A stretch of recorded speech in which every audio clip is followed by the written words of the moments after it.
For me, thank God for Bitcoin is the moral case for Bitcoin. And interesting, sorry, Danny, we were with Jeff Booth the other day, and we were talking about money misinformation. How you have Bitcoin, which is money truth, and the rest of the market is money misinformation. It's a completely distorted market. People can't prepare for, their wealth gets destroyed. And that really is, whether we say thank God for Bitcoin or the moral case of Bitcoin, I'm not religious, I think it's the same point, right? Yeah, I mean, the case for Bitcoin from a moral perspective is that you are not stealing from other people. That's really it. And, you know, we wrote that book to Christians, which we know there's a significant number, to help them understand from a Christian perspective why it's a better money than fiat money and how immoral fiat money is. And to your point, like all these altcoins as well. And that's the case that we're making. And you know, you talked about with Jeff and many other people. It's that you get all these skews because essentially value is being stolen from all of these other people. And, you know, as we point out in the book, it's not just stolen from, you know, rich fat cats or something like that. It's not like that at all. In fact, it's being stolen from the poorest of the poor in the entire world. If you think about the US dollar, you know, every time they print an additional dollar, it dilutes everybody else that's holding the dollar. Well, if you look at cash, for example, the US dollars, the actual physical bills, 65% of physical US dollar bills are outside the United States. Now, where are they? In all sorts of countries for very good reason. They don't like, a lot of people don't like holding their local currency. So that's their form of savings. When the US dollar is expanding, and in the last 2 years, it went from 15 trillion to 22 trillion. So that's a significant increase, almost 50% increase in the amount of M2 money that exists. That's a significant inflation. Well, who is that hurting?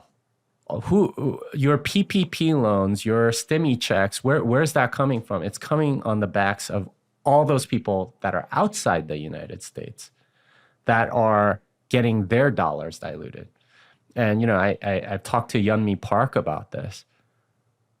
In North Korea, the most desirable... She's amazing. Yeah, the most desirable currency in the black markets in North Korea is the US dollar. That's what they save their money in. Who are you hurting? When the dollar expands, it's them. Right? It's the poorest of the poor. It's the most vulnerable people in the most oppressive places, you know, whether it's North Korea or Zimbabwe or Venezuela. It was when I was in Venezuela, people wanted dollars. Yeah. And those are the people that are being diluted. And we, you know, my friend Alex Gladstein, he's been on your show too. Yeah, Alex, he talks about how, you know, he sent me a thing because he knows I'm interested in North Korea. It's a report out of North Korea, like from the defectors or people that are still in there, talking about how like prices in North Korea just doubled, right? That's what happens when you expand the dollar. It is highly immoral. These are people that are getting hurt all the time so that we could get our STIMI checks, so that we could have our PPP loans, so that we could have, you know, all these things that Congress spends money on and, you know, feeds rent seekers essentially. Those other people that we don't see, those are the people that are being hurt.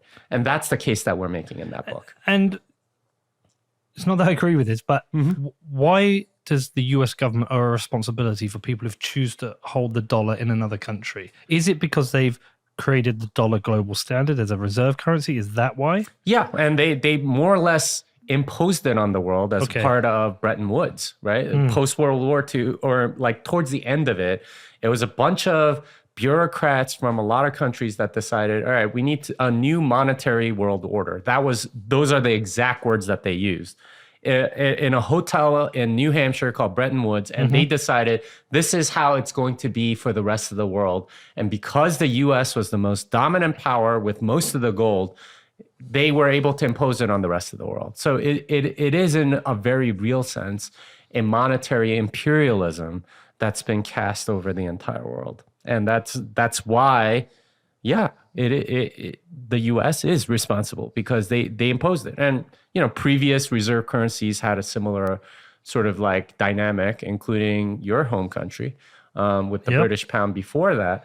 So yeah, I would say that the U.S. government is responsible for all of this global trade happening in the U.S. dollar because they more or less imposed it. So give me the moral case for Bitcoin then.